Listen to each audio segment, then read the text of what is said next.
যে ব্যথাটা ছিল, মনে করি যে 16 আনা ব্যথা ছিল আমাদের কাছে আসার আগে। হ্যাঁ, এই ইনজেকশন দেওয়ার পরে কয় আনা আছে আর?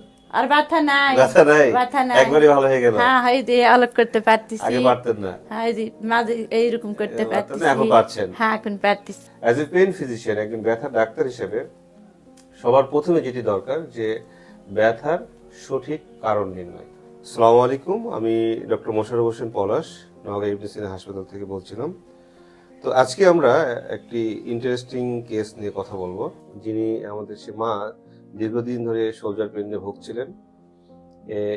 এই শোল্ডার পেন নিয়ে তিনি বিভিন্ন ডাক্তারকে দেখিয়েছেন, বেশ কয়েকবার ইনজেকশন দিয়েছেন, মুখে খাওয়ার ওষুধ খেয়েছেন, ফিজিওথেরাপি নিয়েছেন, কিন্তু কোনোভাবেই তার শোল্ডার পেনটা যাচ্ছিল না।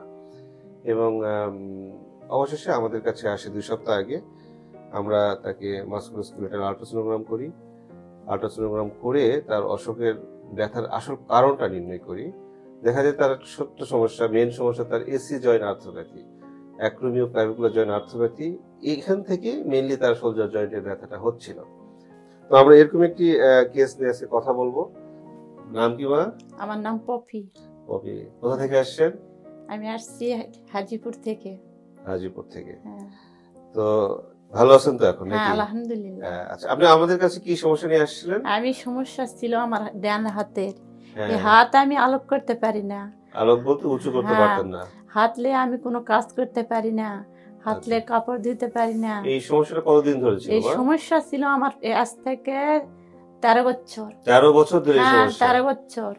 আচ্ছা। 13 বছর থেকে আমি হাতলে অনেক কষ্ট করেছি, অনেক। মানে কোনো কাজই করতে পারতেন না, হ্যাঁ, হাত তুলতে পারতেন না? হাত তুলতে পারি না, কাজ করলে হাত ব্যথা হয়, কান্দাকাটি করি, আচ্ছা। হাতের খুব কষ্ট। এই হাতে কোথায় ব্যথা ছিল? হাতে হানাতে ব্যথা এই ছিল। হাঁড়াতে ব্যথা ছিল। তো এটা নিয়ে আপনি ডাক্তার দেখিয়েছেন? হ্যাঁ, ডাক্তার দেখাচ্ছি, কোনো কাজই আমার আচ্ছা। হয়নি। অনেক বেশ কয়েকজন ডাক্তার অনেক ডাক্তার দেখাচ্ছি, অনেক আচ্ছা, ওষুধ আচ্ছা। খাইছি, ইনজেকশন দিছে, ইনজেকশনও দিছেন? ইনজেকশন অনেক দিছি, কিন্তু আপনার কোনো কাজ হয়নি, কাজ হচ্ছে না? কাজ হয়নি কো। আচ্ছা, তারপরে আপনি আপনার ছেলের মাধ্যমে আমার জানতে সাদ্দাম, পারলেন? হ্যাঁ, বললো যে ওখানে ওই গেলে স্যারের কাছে গেলে তুমি ভালো হয়ে যাবে না। ভালো হতে পারে। আচ্ছা, হ্যাঁ, ঠিক ভালো হয়ে আছে। যাবে না আম্মু। তা আমি আচ্ছা, বললাম তো আপনি চলো আসলেন। দিদি আপনি বাবা। কতদিন আগে আসছেন আমাদের কাছে? 2 সপ্তাহ আগে আসছি। আমরা কি করলাম? এখানে আসে আমার হাত দেখে, আগে আল্ট্রাসোনোগ্রাম করলাম। হ্যাঁ, আল্ট্রাসাউন্ড করে দেখে আমার বললাম যে একটা ইনজেকশন লাগবে। ইনজেকশন ইনজেকশন দিতে কি অনেক ব্যথা পেয়েছেন? খুব ব্যথা পাইনি, অল্প অল্প অল্প পাইছি। একটু ব্যথা পেয়েছেন। হ্যাঁ। তা আমরা যখন ইনজেকশন দিলাম গত 2 সপ্তাহ আগে, তারপরে আপনি ব্যথাটা কি কতটুকু গেছে? ব্যথাটা যায় 2 দিনেই ভালো হয়ে গেছি বাবা। আচ্ছা, তাহলে আমাদের কাছে আসার আগে যে ব্যথাটা ছিল, মনে করি যে 16 আনা ব্যথা ছিল আমাদের কাছে আসার আগে। হ্যাঁ, এই ইনজেকশন দেওয়ার পরে কয় আনা আছে আর? আর ব্যথা নাই, ব্যথা নাই, ব্যথা নাই। একবারই ভালো হয়ে গেল। হ্যাঁ, এই যে আলোক করতে পারতেছি। আগে পারতেন না? হ্যাঁ, এই যে মাঝে এইরকম করতে পারতেন না, পারতেছি। এখন পারছেন? হ্যাঁ, এখন পারতেছি। আচ্ছা, আমরা এই পেশেন্টের মেইনলি এমএসকে আল্ট্রাসোনোগ্রাম করে ডায়াগনোসিস করি এসি জয়েন্ট আর্থ্রোপ্যাথি। আমরা সে জয়েন্টে ইন্টারভেনশন করি এবং সাথে তার এসএসডি বার্সা কিছুটা সোলেন পাই এবং এসএসডি বার্সাইটিস ডায়াগনোসিস করি এবং এসএসডি বার্সাইটিস মানে সাব অ্যাক্রোমিয়ান সাবডেল্টয়েড বার্সাতে আমরা কিছুটা প্রসিডিউর করি। এই দুটো প্রসিডিউর করার পরে আলহামদুলিল্লাহ পেশেন্ট সম্পূর্ণ ব্যথা মুক্ত, পেশেন্টের মুখেই শুনছেন। তাহলে আপনি এই যে ব্যথা নিয়ে 10-12 বছর ধরে ভুগলেন, বিভিন্ন ডাক্তার দেখালেন, হ্যাঁ, বিভিন্ন ইনজেকশনও দিলেন, কিন্তু ভালো হলো না। ভালো হয়নি বাবা। কিন্তু অনেক এবার কষ্ট। আপনি ভালো ব্যথা আছি। দূর হয়েছে, হ্যাঁ, আপনি ভালো আছেন, ভালো আছি। আপনি এখন খুশি? খুশি বাবা, আচ্ছা আল্লাহর কাছে অনেক খুশি, দোয়া করি আচ্ছা, আচ্ছা, আরো ঠিক অনেক আছে। বড় ডাক্তার না, হোক, না, না, ঠিক আছে, অনেক সমস্যা বড় নাই। ডাক্তার হোক। এই ব্যথা তো এখন নাই নাকি? ব্যথা নাই। আমরা আশা করছি 2 সপ্তাহ হয়েছে তার প্রসিডিউর করেছি, ব্যথা একেবারেই নেই। আশা করছি ফিউচারে ব্যথা থাকবে না।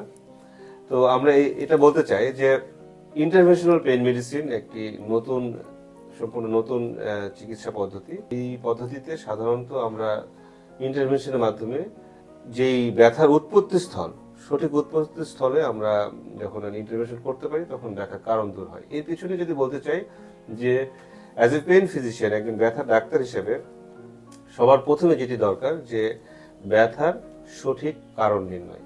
সঠিক কারণ নির্ণয় করতে হলে পেশেন্টের সুন্দর করে একটা ডিটেলস হিস্ট্রি নিতে হয়। হিস্ট্রি নেওয়ার পরে তার কিছু রিলেভেন্ট এক্সামিনেশন করতে হয় এবং এই ব্যথার জন্য কিছু পসিবল ডিডি মাথায় আনতে হয়।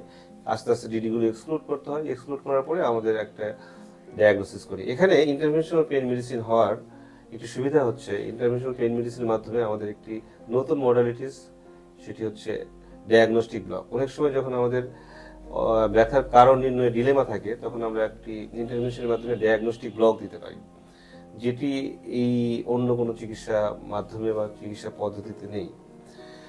তাহলে মা, আপনি এখন ব্যথা মুক্ত? হ্যাঁ, মুক্ত। ভালো আছেন? হ্যাঁ, ভালো ঠিক আছি। আছে, আপনি এই ধরনের রোগীদের জন্য কিছু বলতে চান?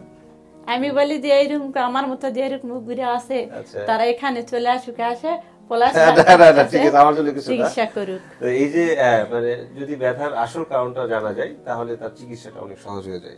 তো আমার এটাই ওখানে- মেসেজ যে হাতে ব্যথা বা শোল্ডার জয়েন্টে ব্যথা হলেই আমরা অনেকে ভাবি যে ফ্রোজেন শোল্ডার, এরকম নাও হতে পারে অনেক সময়। যদি আমরা সুন্দরভাবে তার হিস্ট্রি নেই এবং এক্সামিনেশন করি, এবং আধুনিক একটি মডালিটিস যেটা মাস্কুলোস্কেলেটাল আল্ট্রাসোনোগ্রাম, এই মাস্কুলোস্কেলেটাল আল্ট্রাসোনোগ্রামের মাধ্যমে শোল্ডার জয়েন্টের ব্যথার কারণ নির্ণয় করা যায় খুব সহজেই। সাথে ব্যাক পেইন, হাঁটুর ব্যথা, গোড়ালি ব্যথা, সবকিছুই আমরা এখন আল্ট্রাসাউন্ডের মাধ্যমে তার ব্যথার কারণগুলো নির্ণয় করতে পারি, এবং প্রয়োজন অনুযায়ী এই ব্যথার কারণগুলো নির্মূল করার প্রসিডিউর করতে পারি ইন্টারভেনশনাল পেইন মেডিসিন টেকনিকের মাধ্যমে।